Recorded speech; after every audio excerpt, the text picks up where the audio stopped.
Hello there, and welcome to A Film a Day with me, Jordan Woodley. It's funny doing Psycho as my 200th video because I feel like I would have, although I have seen Psycho before and many Hitchcock thrillers, including of course Rope for this series much earlier, but it refreshes my knowledge of his style and oeuvre. So as I come into watching tonight's film, which is The Talented Mr. Ripley, it makes me immediately watch this and go, wow, this has a real Hitchcockian style to it. And I mean, it is so definitively a sort of modern Hitchcock, even though of course it was written by Patricia Highsmith, so it is, you know, a film based on a novel, a thriller. But there's just something about, I don't know, the style of filming, the character work. All I was thinking as I was watching this is like a 90s. You know, if Hitchcock was alive in the 90s, this is the kind of film he would have made. And I mean, it's the kind of title that I've definitely grown up being sort of like, oh, it's like The English Patient, another Anthony Minghella film, you know, where you think, obviously I was far too young when they came out to be of any interest to me. This is only the kind of film that you would probably be interested in into sort of even early adulthood. It might come across as a bit dry, a bit boring, a bit, you know, mature intellectual. And yet, now, you know, like I say, the name has definitely been the sort of name that's popped up for years and years and years. And now that I've watched it, I really do appreciate the craftsmanship and performance in this. This is definitely an actor's film. So of course you have Matt Damon who plays I almost called him Dickie Greenleaf, which of course is the whole conceit of it. But he plays oh my goodness, the name's completely gone out of my head. Who's he play, honey? Who? Matt Damon. Tom Ripley. Tom Ripley. Name's in the title. Tom Ripley. The talented Mr. Ripley. But of course, the nature of Tom Ripley sort of feeds into that sense of character and who someone is and the nature of identity. You know, we get that sense of, you know, I mean, I really, from the off, of course, you get that con man aspect to it. You know, you get the person who slips in and out of lives, you know, like in different personas, like Coates.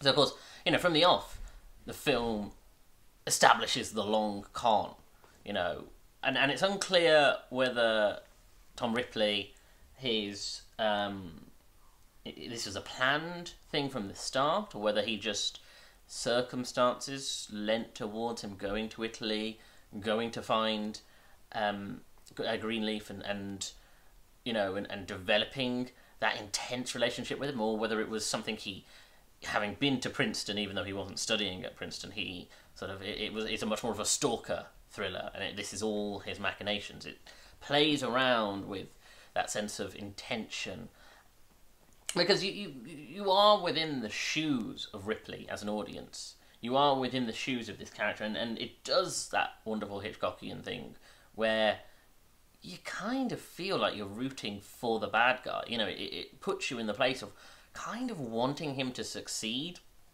I mean, very much like the sequence in like I say, I'm really glad I've had a bit of a crash course in Psycho again, because of course it reminds me of the sequence after Marion Crane's murder, where with Norman Bates, when he's trying to, like, you know, you don't know that Norman Bates is the murderer, you think he's just, you know, an unwilling accomplice.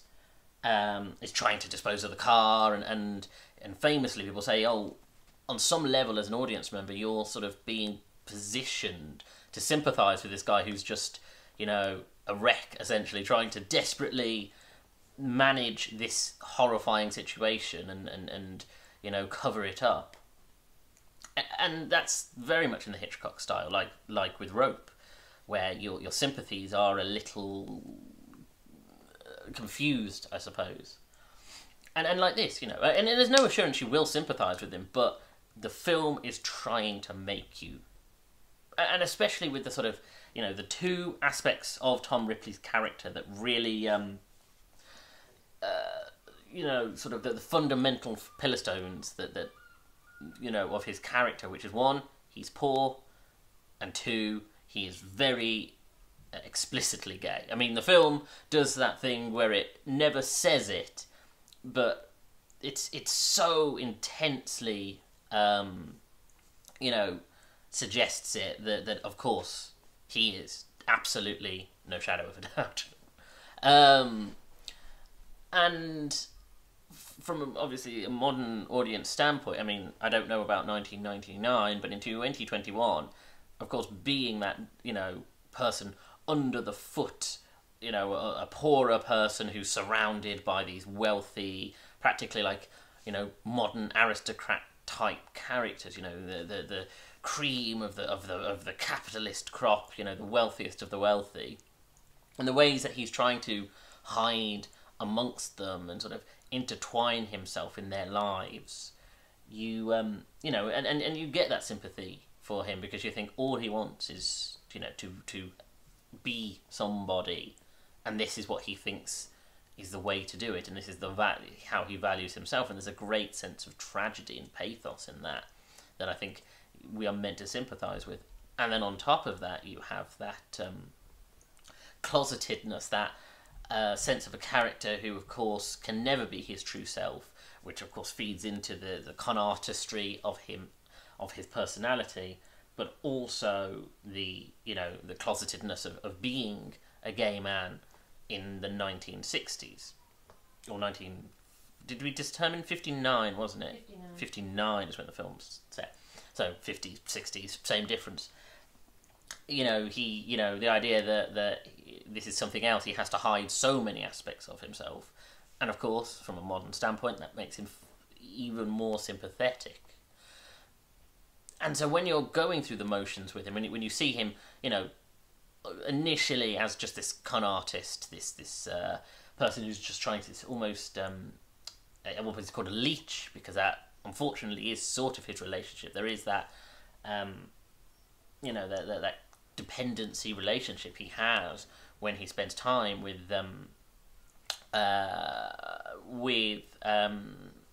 Greenleaf, you know, and of course he becomes obsessed with him, and he, you know, and of course there's the gay subtext of it, the idea that, you know, he is in love with him, well, it does that clever thing, and I think maybe because you could have the conversation about whether, you know, in 1999 they were still doing that thing that they were doing in the 60s with Hitchcock, where a character couldn't be said to be gay, but they so laid it on thick, and of course Jack Davenport's character, you know, their relationship is practically explicit, you know, is explicitly stated as being a love relationship.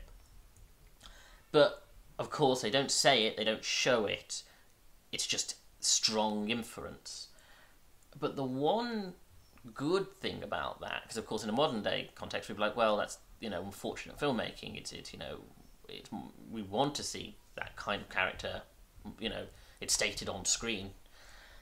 But the good thing about it is the fact that it means his relationship with, I want to say his name's Eddie Greenleaf, is that right, honey? Dickie, I knew it was something like that. So I'm so desperately trying to retain writers, directors, actors' names that my brain has clearly pushed all the characters' names out. But Dickie, you know, his relationship with Dickie is so intense, it's unclear whether it is a love relationship, which, okay, on one level it absolutely is, or at least a one-sided one, or the other side where Tom wants to be Dickie. He wants, you know, everything that Dickie has, and of course as the murder happens, and of course Tom does become Dickie, that's becomes the subtext becomes the text.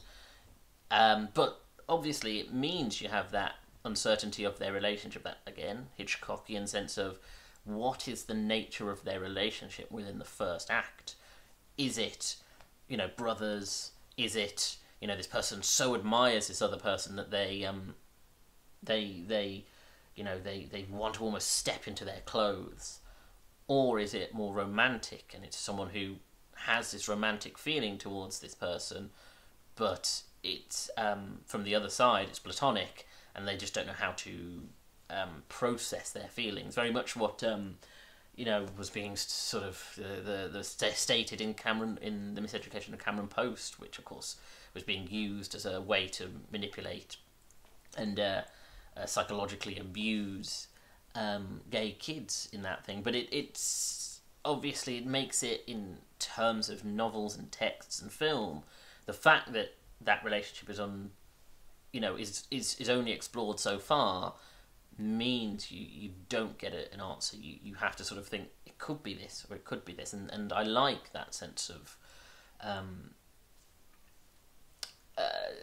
interpretation. The idea that I worry with thrillers and with a lot of storytelling in modern filmmaking that because we're so keen to make things explicit and state this is who someone is, it means we don't allow the vague shadows, the Hitchcockian shadows of uncertainty, where you go, motivations and drives are significantly less clear. We just don't know for sure whether someone feels like this or this is their perspective, and yet at the same time we're being put into their shoes.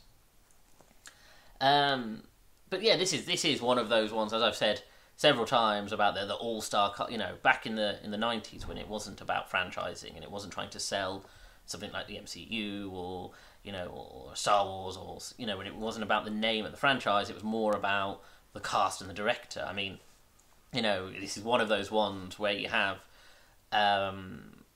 you have Matt Damon, you have Jude Law, you have I'm really pleased going through this, because I was always worried about Jack Davenport, that he was one of those undersung actors who never quite got his due. But what I've noticed over the last couple of years, that it wasn't just Commodore Norrington coupling and that was it. He has had, a really comfortable career, even if he never became this huge name in Hollywood that obviously his career was sort of going in that direction. It never quite worked out that way, but seeing something like this and you think, oh, this performance is perfect for him. It is perfect. And of course you've got Gwyneth Paltrow. You've got Philip Seymour Hoffman. You've got this amazing cast, and allowing them to work together and do this character work and do this, this kind of performance that's much more, I don't know, there's another layer to it. It is still a Hollywood film, but there's just something about it that's just, I don't know, that gives it that extra edge to it. And of course the Italian setting appeals to me, at least, from the films that I've watched recently, like Stealing Beauty, Call Me By Your Name.